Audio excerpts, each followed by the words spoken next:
Canadian immigration is amazing and amazing things are happening in Canadian immigration. अक्टूबर के महीने में 4 rounds run हो चुके हैं. अक्टूबर 10th को राउंड रन हुआ, अक्टूबर 24 को राउंड रन हुआ, अक्टूबर 25th को राउंड रन हुआ और अक्टूबर 26 को राउंड रन हुआ. Can you imagine? This is what happening in Canadian immigration. And I always say that when the opportunity knocks at your door, you need to open the door. You can't tell the opportunity, I'm getting ready, please go to the next door and come back. So you need to open the door. Open the door का मतलब क्या है कि जब आप pool में होंगे तो आपकी सिलेक्शन होगी, अगर आप पूल में नहीं होंगे तो आपकी सिलेक्शन भी नहीं होगी. इमेजिन कि जो राउंड्स रन हो रहे हैं और जो ड्रॉज हैं उनमें फ्लक्चुएशन कितनी आ रही है. अक्टूबर 10th को जो राउंड रन हुआ ऑल प्रोग्राम्स के लिए 3725 people got selected. Point system कितने पर रहा? 500 के ऊपर. अक्टूबर 24 को जो राउंड रन हुआ वो पीएनपी के लिए था, इसलिए हम उस पर ज़्यादा वो डिस्कस नहीं करते. 776 स्कोर था, लेकिन 600 पॉइंट्स इसमें जो है वो प्रोविंशियल नॉमिनेशन के होते हैं. और 776 का मतलब क्या है? ओनली 176 पॉइंट्स जिनके पास है, दोज पीपल गॉट सिलेक्टेड. फिर फ्रेंच लैंग्वेज प्रोफिशिएंसी जिनके पास थी उनके लिए राउंड रन हुआ और वो 486 पे हुआ. अभी जो राउंड रन हुआ है दैट इज, अब हम पहले भी इसके ऊपर बात की है कि राउंड जो है वो रन होंगे और राउंड कैटेगरी स्पेसिफिक रन होंगे. कैटेगरी स्पेसिफिक राउंड जब रन होंगे तो आपको अपॉर्चुनिटी मिलेगी. अभी हेल्थ केयर वर्कर ऑक्यूपेशन जो है उनमें राउंड रन हुआ लास्ट नाइट और वो राउंड जो रन हुआ उसमें 3600 people got selected and would you imagine point system fail down to 431. This is the power of imagination. अगर आप ये सोच सकते थे कि यार मैं अगर पूल में होता तो मैं भी सिलेक्ट हो चुका होता, तो आज आप भी सिलेक्ट हो चुके होते. स्टेम के अंदर राउंड रन हो रहे हैं, स्टेम के साथ साथ आपके जो राउंड्स रन हो रहे हैं ऑल प्रोग्राम्स के राउंड भी रन हो रहे हैं. और स्टेम का मतलब क्या है? Science, technology, engineering and mathematics. और उसके साथ साथ हेल्थ केयर वर्कर्स के लिए राउंड जो है वो रन हो रहे हैं. कौन कौन लोग जो है वो हेल्थ केयर में आते हैं उनकी बात करें तो हमारे पास जो audiologist, speech language pathologist, chiropractors, dentist, dietitians, nutritionist, education counselors. Can you imagine education counselors are also there, general practitioners and family physicians.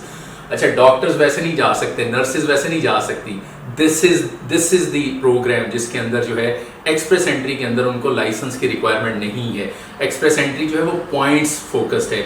आप पॉइंट्स कितने क्लेम करते हैं इसकी बेस पे आप जा सकते हैं. व्हेन यू डॉक्टर हों या मेडिकल प्रोफेशनल्स हों, जब वो जाते हैं इमिग्रेशन के लिए टूवर्ड्स द प्रोविंसेस तो उनको लाइसेंस की रिक्वायरमेंट आ जाती है और लाइसेंस जो है वो बड़ा लंबा प्रोसेस है. So if your age is below the age of 30 हैं आप, अब 431 का मतलब तो ये है कि below the age of almost 33, 34 भी अगर आपकी एज है और उससे नीचे हैं, 35 से भी नीचे हैं, even then you have the opportunity. और अगर आपके रिलेटिव वहाँ पे रह रहे हैं, आप अब रिलेटिव की बजाय सिबलिंग्स अगर आपके रह रहे हैं तो आपको पता है 15 पॉइंट्स आपको वो भी मिल जाते हैं. So if you are claiming 431 points, imagine कि आप सिलेक्ट हो सकते हैं. डॉक्टर्स हैं इसमें instructors of persons with disability हैं, साइकोलॉजिस्ट हैं, लाइसेंस प्रैक्टिकल नर्सेज हैं, मसाज थेरापिस्ट हैं.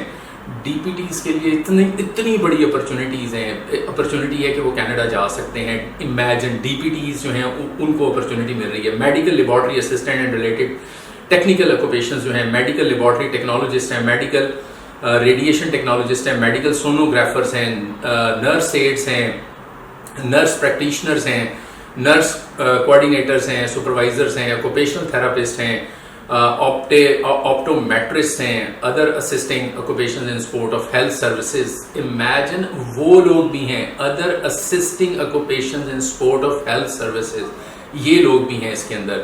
फिर आप देखें और कौन कौन शामिल है इसमें. Other practitioners of natural healing, other professional occupations in health diagnostics and treating, other technical occupations in therapy and assessment, practical paramedical occupations हैं, pharmacy technical assistants and pharmacy assistants हैं. Imagine यार, आप imagine करें कि जो pharmacist हैं उनके लिए कितनी बड़ी opportunity है. फिजिशियन असिस्टेंट्स हैं, उनको लाइसेंस की रिक्वायरमेंट नहीं है, डॉक्टर को नहीं है. अगर एक्सप्रेस एंट्री के थ्रू जा रहे हैं, फेडरल स्किल्ड वर्कर प्रोग्राम में जा रहे हैं ना, डॉक्टर को लाइसेंस चाहिए ना नर्स को लाइसेंस चाहिए, ना डीपीटी को लाइसेंस चाहिए और ना ही फार्मासिस्ट को लाइसेंस चाहिए। फिजिशियन असिस्टेंट जा सकते हैं, मिडवाइफ जा सकती हैं, अलाइड हेल्थ प्रोफेशनल जा सकते हैं, फिजियोथेरापिस्ट जा सकते हैं, साइकोलॉजिस्ट हैं, रजिस्टर्ड नर्सेज हैं, रेस्पिरेटरी थेरापिस्ट हैं, और इसके साथ साथ specialist in clinical and laboratory medicine है, स्पेशलिस्ट इन सर्जरी हैं, थेरापिस्ट इन काउंसलिंग हैं, ट्रेडिशनल चाइनीज मेडिसिन प्रैक्टिशनर्स हैं, और जो वेटनरी डॉक्टर्स हैं वो भी जा सकते हैं। आपको पता है, अगर आप MBBS हैं, अगर आप फार्मासिस्ट हैं, अगर आप वेटनरी डॉक्टर हैं, ये प्रोफेशनल क्वालिफिकेशंस हैं। इन प्रोफेशनल क्वालिफिकेशंस को आपके मास्टर्स की इक्वलेंसी आपको मिल जाती है, आप मास्टर्स के पॉइंट क्लेम कर लेते हैं।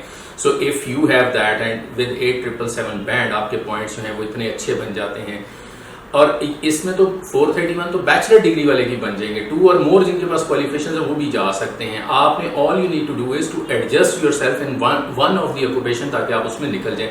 स्लाइटली कई दफा चेंज करने से आपका ऑक्यूपेशन जो है वो एडजस्ट हो जाता है। सस्कैचुअन में राउंड रन हुआ 84 पॉइंट्स पे हुआ। सस्कैचुअन का जो पिछला राउंड रन हुआ था उसमें ऑल दो पाकिस्तान इंक्लूडेड नहीं था, बट वो 60 पॉइंट्स पे राउंड रन हुआ। सो अगर सिर्फ और 60 पॉइंट्स के ऊपर जो है वो राउंड रन हुआ, थोड़े से लोग अगर सस्कैचुअन में भी ज्यादा सिलेक्ट हुए तो Saskatchewan would be a great opportunity.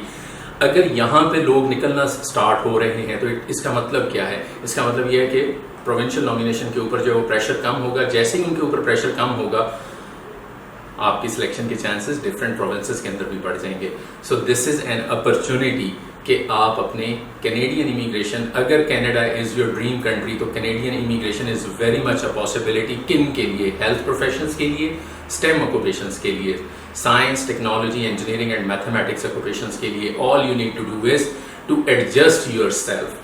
Stem का जो राउंड रन हुआ था वो 486 पॉइंट्स पे रन हुआ था। अगर 2 या 3 राउंड जो है वो स्टेम ऑक्यूपेशंस में रन हो गए तो आप इमेजिन करें वो कहां पे जाएगा।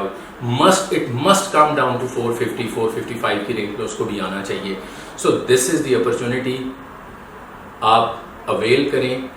This is the time to get the Canadian immigration, be in the pool. आप पूल में होंगे, आपको अपॉर्चुनिटी जरूर मिलेगी। अगर लेट्स सपोज आपकी एज ज्यादा हो चुकी है, आप ये नहीं कर सकते, तो प्रोविंशियल नॉमिनेशन आपके पास ऑप्शन है। अगर वो भी अपॉर्चुनिटी आपके पास नहीं है तो फिर हमारे पास वर्क परमिट है, हम आपको वर्क परमिट पे भिजवा सकते हैं। अदरवाइज हम आपको डायरेक्ट PR पे भी भिजवा सकते हैं थ्रू प्रोविंशियल नॉमिनेशन प्रोग्राम। उसमें भी हमारे पास जॉब ऑफर्स जो है वो अवेलेबल है, LMI approved job offers available हैं। डिसाइड करें आपने क्या करना है।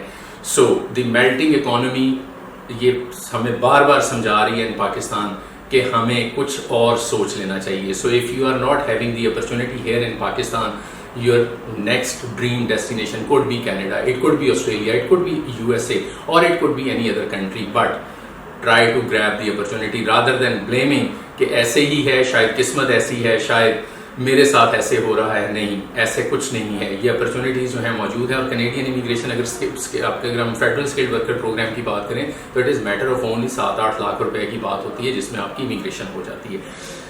वीडियो अच्छी लगी हो तो लाइक कर दीजिएगा, YouTube के ऊपर हमारे चैनल को सब्सक्राइब कर लें ताकि आपको जो लेटेस्ट अपडेट्स हैं कैनेडियन इमिग्रेशन के ऊपर, ऑस्ट्रेलियन इमिग्रेशन के ऊपर, USA EB2 NIW प्रोग्राम के ऊपर वो लेटेस्ट अपडेट्स हैं वो आपको मिलती रहें। Thank you very much for watching. इंशाल्लाह नेक्स्ट वीडियो में आपसे दोबारा मुलाकात होगी।